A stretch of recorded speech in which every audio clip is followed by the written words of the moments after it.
Ya, pemirsa, pemerintah melalui Satgas Penanganan COVID-19 mengambil langkah antisipasi dalam mencegah penularan virus COVID-19 akibat adanya larangan mudik lebaran di tahun ini, yakni dengan pengetatan persyaratan pelaku perjalanan dalam negeri atau PPDN sebelum dan sesudah masa berlaku larangan mudik lebaran.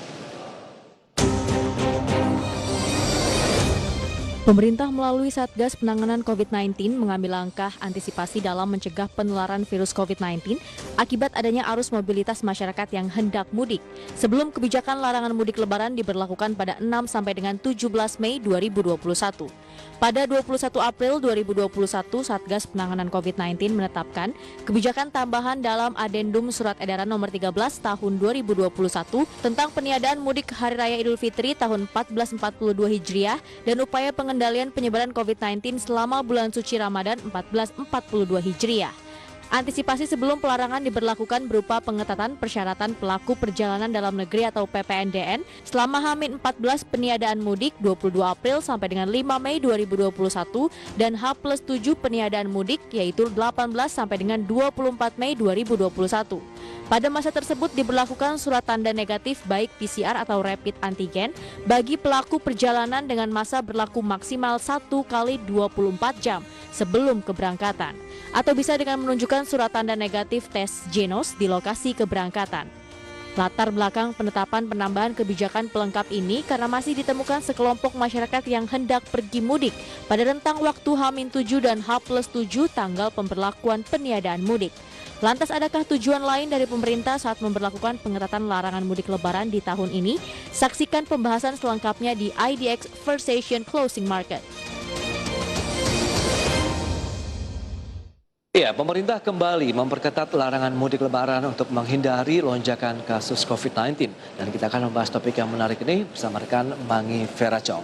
Ya, selamat siang Mangi.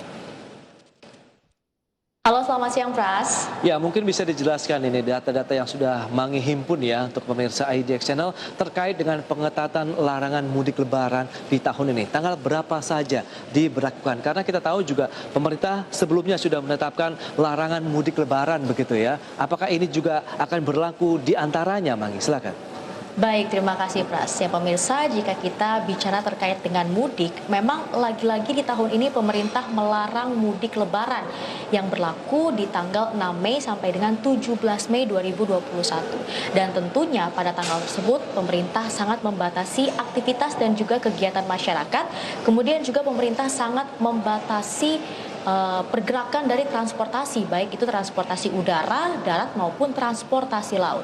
Dan untuk menghindari terjadinya lonjakan mobilitas masyarakat ya pada tanggal sebelum larangan mudik lebaran dan pada tanggal setelah larangan mudik lebaran diberlakukan, akhirnya pemerintah melakukan atau mengeluarkan kebijakan baru, yaitu pemerintah melakukan pengetatan larangan mudik lebaran. Dan pengetatan larangan mudik lebaran ini berlaku sekitar H-14 sebelum larangan mudik lebaran diberlakukan sampai dengan H+7 larangan mudik lebaran diberlakukan, yaitu artinya berlaku di tanggal 22 April sampai dengan tanggal 5 Mei 2021, kemudian berlaku lagi H+7 ya setelah larangan mudik lebaran, yaitu di tanggal 8 Mei sampai dengan 24 Mei 2021. Jadi memang hal tersebut dilakukan oleh pemerintah tentunya untuk menghindari terjadinya pemudik nakal begitu Pras yang tetap memaksakan diri ingin melakukan mudik lebaran di tengah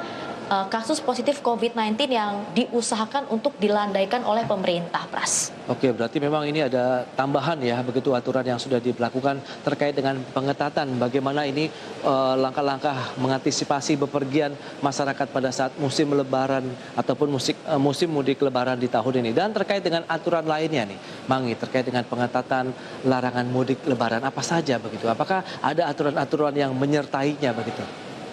Baik, Pras. Jadi terkait dengan pengetatan larangan mudik lebaran ini memang tertuang ya dalam surat edaran yang dikeluarkan oleh Satgas COVID-19, yaitu surat edaran nomor 13 tahun 2021 terkait dengan peniadaan mudik lebaran di tahun 2021 ini. Apa saja isi dari surat edaran tersebut langsung kita saksikan bersama pemirsa melalui layar televisi Anda. Jadi yang pertama ini terkait dengan pengetatan larangan mudik lebaran bagi para pelaku perjalanan transportasi transportasi darat dihimbau untuk melakukan tes PCR ataupun rapid test antigen maksimal 1 kali 24 jam sebelum tanggal keberangkatan. Nah, sebenarnya selama ini aturan seperti ini juga sudah berlaku kepada para pelaku perjalanan yang menggunakan transportasi laut ataupun transportasi udara. Tapi dengan adanya pengetatan larangan mudik lebaran ini, ternyata pemerintah juga memberlakukan hal tersebut kepada para pelaku perjalanan yang menggunakan transportasi darat. Tapi untuk anak-anak begitu ya, yang usianya belum genap 5 tahun, ini tidak diwajibkan atau tidak diharuskan untuk melakukan rapid test antigen ataupun PCR swab test. Kemudian aturan yang kedua, ternyata untuk pelaku perjalanan yang menggunakan transportasi darat wajib mengisi e-hack ya ataupun e-hak. Nah, memang selama ini aturan tersebut juga sudah berlaku kepada transportasi udara dan juga transportasi laut. Tapi lagi-lagi dengan adanya pengetatan larangan mudik lebaran, hal tersebut diberlakukan kepada para pelaku perjalanan yang menggunakan transportasi darat. Kemudian aturan terakhir, jika ada pelaku perjalanan yang menggunakan transportasi darat sudah membawa hasil tes negatif, tapi ketika melakukan perjalanan menunjukkan gejala-gejala positif COVID-19, tidak dibolehkan atau tidak diizinkan untuk melanjutkan perjalanan tersebut, karena nantinya ini akan ada pos-pos begitu ya yang siap untuk mengecek kondisi masyarakat yang ingin melakukan mudik lebaran di tanggal-tanggal tersebut begitu, Pras. Jadi memang lagi-lagi hal tersebut dilakukan pemerintah tentunya untuk menekan laju penyebaran virus COVID-19 ketika memasuki momen Hari Raya Idul Fitri ataupun mudik lebaran, Pras. Betul, memang yang dikhawatirkan adalah sebaran yang lebih luas lagi ya dengan adanya aktivitas mudik lebaran, karena ini akan ada lintas provinsi begitu, lintas kota, yang dikhawatirkan penyebarannya akan lebih luas lagi, dan ini menjadi salah satu kekhawatiran akan terjadi pengulangan ya pada saat pandemi COVID-19 terjadi di Indonesia. Tapi kalau kita lihat sebenarnya dari kondisi seperti saat ini, alasan dari pemerintah sendiri begitu akhirnya memberlakukan larangan mudik lebaran, kemudian ditambah lagi dengan larangan bepergian tadi dengan pengetatan yang lebih strict lagi begitu, apa dibalik semua ini, Mangi? Ya, memang alasan utama pemerintah memberlakukan pengetatan larangan mudik lebaran adalah untuk membatasi ya mobilitas masyarakat. Kemudian juga tentunya untuk menekan laju penyebaran virus COVID-19, dan jika kita belajar dari kasus-kasus sebelumnya terutama pada momen libur panjang yaitu libur Nataru, libur 17 Agustus, kemudian juga libur Idul Fitri di tahun 2020, setelah adanya momen libur panjang selalu terjadi lonjakan positif COVID-19 yang cukup signifikan. Jadi diharapkan tahun ini tidak terjadi lagi hal-hal seperti itu ya. Kemudian juga alasan terakhir pemerintah tentunya juga untuk mempercepat pemulihan ekonomi nasional. Karena sebenarnya kurva COVID-19 di Indonesia saat ini juga sudah mulai melandai. Nah, hal ini juga tergambar dari penambahan harian kasus positif COVID-19 yang juga jumlahnya sudah mulai menurun. Langsung kita bisa saksikan bersama pemirsa melalui infografik berikut. Ternyata penambahan harian positif COVID-19 di awal April ya, pada tanggal 1 April 2021 itu sekitar 6.142 kasus harian. Kemudian 2 minggu setelahnya yaitu tanggal 14 April ternyata sudah mulai menurun nih jumlah penambahan hariannya, yaitu di angka 5.656. Kemudian di tanggal 25 April begitu ya, tepatnya kemarin, ternyata jumlah penambahan harian kasus positif COVID-19 juga sudah mulai menurun lagi, bahkan hanya sekitar 4.402 kasus. Jadi memang kita bisa katakan saat ini pemerintah juga terus berupaya untuk menjaga tren penurunan kurva COVID-19 di Indonesia. Karena jangan sampai Indonesia ini seperti negara-negara lainnya ya, begitu ya, dengan sama seperti negara-negara di Eropa yaitu Jerman, Prancis, kemudian India, yang ketika melakukan pelonggaran aktivitas dan juga mobilitas masyarakat langsung terjadi lonjakan kasus positif COVID-19 yang sangat signifikan. Jadi kita menghindari nih terjadi hal-hal yang seperti itu ya, seperti India, kemudian Prancis dan juga Jerman, Pras. Baik, yang menarik India ini dalam belakangan ini sempat mencuri perhatian banyak pihak, WHO, negara-negara lain ada yang sudah melakukan ban begitu, artinya melarang adanya entah itu warga negara asing yang berasal dari India ataupun warga negara India untuk masuk ke negara-negara tersebut dan termasuk Indonesia. Sebenarnya mungkin bisa dijelaskan bagaimana dengan perkembangan kondisi COVID-19 sendiri di India, Mangi? Baik, terkait dengan kondisi COVID-19 di India, saat ini memang India merupakan salah satu negara dengan lonjakan kasus positif COVID-19 yang cukup signifikan. Bahkan karena sangat banyaknya lonjakan kasus positif COVID-19 di negara tersebut ya. India disebut dengan negara dengan tsunami COVID-19 karena ternyata jumlah penambahan harian kasus positif COVID-19 di India mencapai 314.000 kasus. Bayangkan Pras, 314.000 kasus dalam satu hari. Indonesia saja yang penambahan hariannya di angka 6.000, 5.000, 4.000 sudah cukup membuat was-was begitu ya. Tapi ternyata di India jumlah penambahan hariannya ini bahkan mencapai 314.000 kasus. Dan dalam kurun waktu 2 minggu ternyata India bisa mencatatkan penambahan kasus positif COVID-19 sampai dengan 3 juta kasus positif COVID-19. Jadi bisa kita lihat ternyata India ini memang sedang mengalami lonjakan positif COVID-19 yang cukup signifikan. Tapi sebenarnya memang pada awal tahun, maksud saya pada akhir tahun 2020 lalu begitu ya, dimulai dari bulan November 2020 sebenarnya kurva COVID-19 di India ini juga sudah mulai melandai ya, selama 30 minggu berturut-turut kurva COVID-19 di India sudah mulai melandai. Tapi ketika memasuki bulan Februari 2021 terjadi lagi lonjakan kasus positif COVID-19 di India bahkan sangat signifikan. Nah, kira-kira apa saja alasannya hingga India ini bisa mencatatkan lonjakan kasus COVID-19 yang sangat signifikan? Ternyata pemerintah setempat ini memang sempat melonggarkan aktivitas dan juga mobilitas masyarakat ya. Salah satunya pemerintah ini sudah membolehkanlah masyarakat ini melakukan festival dan juga melakukan acara-acara keagamaan yang bisa menyebabkan masyarakat ini berkerumun begitu Pras, dan tidak mengindahkan social distancing. Kemudian hal selanjutnya ternyata di negara tersebut ya, di India terjadi penularan virus COVID-19, mutasi virus COVID-19 yang sangat cepat sekali Pras. Dan dari tingginya kasus positif COVID-19 di India secara tidak langsung juga ini sangat berpengaruh terhadap Indonesia. Kenapa? Karena India ini merupakan salah satu negara yang memproduksi vaksin bagi Indonesia. Ya, terbesar kedua setelah Cina. Jika Cina memproduksi Sinovac, India ini memproduksi AstraZeneca. Dan ketika kasus positif COVID-19 di India ini sangat tinggi dan kebutuhan vaksin di negara tersebut juga sangat tinggi, akhirnya India ini melakukan yang namanya embargo vaksin, alias tidak mau mengirimkan atau menjual vaksin yang telah diproduksinya ke negara-negara lainnya, termasuk Indonesia.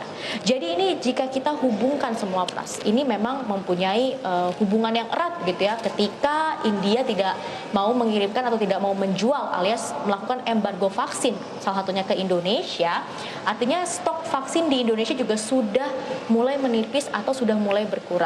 Dan jika stok vaksin di Indonesia juga sudah mulai berkurang, artinya pemerintah harus melakukan upaya lainnya untuk menekan laju penyebaran virus COVID-19 di dalam negeri. Nah, salah satu langkah yang diambil pemerintah adalah tentunya dengan melakukan pengetatan mudik lebaran tadi Pras. Jadi secara tidak langsung ketika India ini mencatatkan kasus yang tinggi positif COVID-19 ya, secara tidak langsung juga akan berpengaruh terhadap kondisi di Indonesia Pras. Tapi jika kita bicara terkait dengan vaksin, nah sejauh ini menurut Pras sendiri bagaimana kondisi vaksin dan juga vaksinasi di Indonesia saat ini Pras? Ya, kalau kita bicara mengenai ketersediaan vaksin COVID-19 di Indonesia ini berdasarkan data dari Kementerian Kesehatan sudah tercatat sekitar 26,2 juta dosis begitu yang ada di Indonesia. Ini pun berdasarkan dari vaksin yang diimpor dari luar negeri maupun yang ditingkatkan, dalam artian bahan baku yang juga sudah diimpor kemudian diproduksi di Indonesia sehingga mencapai sekitar 26,2 juta dosis. Sementara dari sisi pelaksanaan vaksinasinya sudah ada 18 juta dosis yang sudah diberikan kepada masyarakat dalam pelaksanaan vaksinasi di Indonesia tadi dengan berbagai usia, berbagai profesi begitu yang sudah berlaku hingga hari ini. Dan tersisa berarti sekitar 8 juta dosis lagi. Dan ini menjadi salah satu juga concern dari pemerintah. Dengan tadi yang Mangi katakan, mereka tidak mau mengekspor ya vaksin yang sudah diproduksi karena adanya tsunami vaksin COVID-19 begitu di India, sehingga mau tidak mau India sendiri sedang membutuhkan keberadaan dosis vaksin yang luar biasa besar juga, dan ini pun akhirnya berimbas kepada Indonesia. Jadi tersisa memang 8 juta dosis ini juga menjadi salah satu hal yang perlu diperhatikan juga oleh masyarakat Indonesia. Kalau kita cermati dari sisi pelaksananya kan sempat memang 500 ribuan per hari begitu, 500 ribuan dosis per hari. Tapi dengan adanya musim kita tahu juga memasuki bulan suci Ramadan, kemudian sempat turun sekitar 200 ribuan dosis per hari, kemudian sudah bertambah lagi nih. Sekarang di kisaran 400 ribuan dosis per hari yang sedang dilaksanakan hingga saat ini. Dan kalau kita cermati, yang menarik juga untuk menjadi perhatian ini Mangi dan juga pemirsa AID sana, dengan stok yang ada hingga saat ini sekitar 8 juta dosis begitu. Ini kalau misalnya kita cermati dengan pelaksanaan vaksinasinya 400 ribuan dosis per hari, maka yang tersisa hanya sekitar 20 hari ke depan saja nih dari stok vaksin COVID-19 di Indonesia, Mangi. Sehingga ini menjadi suatu hal yang perlu dicemaskan tentunya dengan adanya pandemi COVID-19 yang bisa dikatakan belum usai. Kekhawatiran dengan India, eksodus warga negara India ke luar negeri termasuk ke Indonesia, meskipun pemerintah sudah menerapkan larangan per 25 April 2021 kemarin, tapi kan kita tahu ada beberapa informasi yang sudah kita dengar, begitu kita baca ataupun lihat di media-media cetak ataupun televisi, sudah ada ratusan warga negara Indonesia juga yang masuk ke Indonesia, dan itu pun sudah ada yang terdeteksi positif dan langsung masuk ke dalam program karantina sekitar 14 hari. Dan ini diharapkan juga bisa mengurangi lagi nih dampak-dampak yang sangat bisa dikatakan akan merugikan ekonomi Indonesia, karena dikhawatirkan dengan adanya tsunami COVID-19 di India dan juga beberapa negara Eropa seperti yang sudah Mangi katakan tadi, ini dikhawatirkan akan mengganggu proses pemulihan ekonomi global. Jadi tidak hanya Indonesia, dunia pun khawatir dengan adanya kenaikan dari pandemi COVID-19 yang bisa dikatakan ini adalah gelombang ketiga dari COVID-19 di dunia begitu. Jadi ini menjadi salah satu kekhawatiran. 20 hari lagi tentu harus dicari cara lagi bagaimana pemerintah untuk menyediakan lagi, memproduksi dari dalam negeri. Kita tahu juga ada vaksin merah putih yang sudah memasuki masa preklinis, uji preklinis, tinggal nanti masuk uji klinisnya. Ini dikabarkan begitu informasinya akan mulai bisa diproduksi pada akhir tahun 2021 tahun ini, Mangi. Ya, dan memang artinya jika ada salah satu negara produsen vaksin yang tidak bisa mengekspor vaksinnya, artinya Indonesia juga memang harus mencari sumber vaksin lainnya begitu ya, baik dari negara lainnya ataupun memaksimalkan produksi di dalam negeri sendiri. Dan memang kita berharap ke depannya semoga saja target pemerintah untuk menyuntikkan sekitar 1 juta dosis vaksin per hari bisa tercapai. Karena jika semakin banyak vaksin yang disuntikan kepada masyarakat, artinya juga semakin cepat masyarakat ini bisa memiliki kekebalan tubuh ataupun herd immunity-nya bisa cepat terbentuk. Dan ketika herd immunity masyarakat juga bisa terbentuk dengan cepat, artinya akan mempengaruhi pertumbuhan ekonomi secara nasional agar bisa lebih cepat lagi. Karena sebenarnya saat ini untuk ekonomi Indonesia juga sudah mulai menunjukkan adanya perbaikan ya, yang memang tergambar dari beberapa indikator, Pras. Ya, mungkin bisa dijelaskan ini, Mangi, untuk pemirsa ID sana. Adakah indikator-indikator yang memberikan sinyal kuat begitu bahwa memang ada proses pemulihan ekonomi Indonesia yang tengah bergerak saat ini? Ya, salah satu indikator yang menggambarkan bahwa ekonomi Indonesia ini sudah mulai membaik adalah dari kinerja ekspor dan impor. Nah, terkait dengan kinerja ekspor, ternyata pada bulan Maret 2021, nilai ekspor Indonesia ini mencapai sekitar 18,35 miliar dolar Amerika atau naik sekitar 20,31% secara bulanan dan naik sekitar 30,47% secara tahunan. Kemudian dari kinerja impor ya, ternyata pada Maret 2021 nilai impor Indonesia ini mencapai 16,97 miliar dolar Amerika. Sedangkan pada bulan sebelumnya yaitu Februari 2021 nilai impor Indonesia hanya sekitar 13,26 miliar dolar Amerika, dan pada Maret 2020 satu tahun sebelumnya nilai impor Indonesia hanya sekitar 13,35 miliar dolar Amerika. Artinya ketika impor kita sudah mulai membaik dan menyebabkan atau bisa menggambarkan bahwa kondisi manufaktur di dalam negeri juga sudah mulai bergeliat kembali. Tapi tidak hanya tergambar dari kinerja ekspor dan impor, masih ada indikator lainnya yang menunjukkan bahwa perekonomian Indonesia ini juga sudah mulai membaik. Apa saja itu? Langsung saja kita saksikan pernyataan dari Peri Warjio selaku Gubernur Bank Indonesia dalam tayangan berikut ini, pemirsa. Dengan perkembangan tersebut, Bank Indonesia merevisi perkiraan pertumbuhan ekonomi global pada tahun 2021 menjadi 5,7%, lebih tinggi dari perkiraan sebelumnya sebesar 5,1%. Pemulihan ekonomi global yang lebih tinggi tersebut terkonfirmasi oleh perkembangan sejumlah indikator dini pada bulan Maret 2021 seperti Purchasing Managers Index atau PMI, keyakinan konsumen dan penjualan retail di beberapa negara yang terus meningkat. Sejalan dengan perbaikan ekonomi global tersebut, volume perdagangan dan harga komoditas dunia juga terus meningkat, sehingga mendukung perbaikan kinerja ekspor negara berkembang yang lebih tinggi, termasuk Ya, ternyata tidak hanya tergambar dari kinerja ekspor dan impor, tapi juga masih ada indikator lainnya yang menunjukkan bahwa ekonomi Indonesia ini sudah mulai membaik. Salah satunya lewat PMI atau Purchasing Managers Index manufaktur Indonesia yang juga sudah mulai meningkat. Nah, artinya kita harus bersinergi begitu ya, tidak hanya pemerintah tapi juga masyarakat untuk tetap menjaga tren peningkatan pemulihan ekonomi dan juga untuk bersama-sama menjaga dan melandaikan kurva COVID-19. Karena sebenarnya sudah banyak sekali langkah yang dilakukan oleh pemerintah, salah satunya adalah dengan memberikan stimulus ya untuk memulihkan perekonomian nasional. Jadi jangan sampai apa yang sudah dilakukan oleh pemerintah selama ini sia-sia, dan memang kita sebagai masyarakat juga harus ikut andil atau turut andil dalam melandaikan kurva COVID-19 dan juga dalam mempercepat pemulihan ekonomi nasional, Pras. Ya, setuju sekali Mangi. Bicara mengenai keterlibatan masyarakat, begitu saya, Mangi dan juga pemirsa Ekbiksen setelah, kemudian juga seluruh rakyat Indonesia tentu harus berperan aktif ya dalam menangani pandemi COVID-19. Karena kita tahu ini akan berdampak sekali terhadap anggaran pemerintah sendiri dengan beragam subsidi stimulus yang sudah diberikan oleh pemerintah untuk meningkatkan, menggerakkan aktivitas perekonomian yang juga bisa dikatakan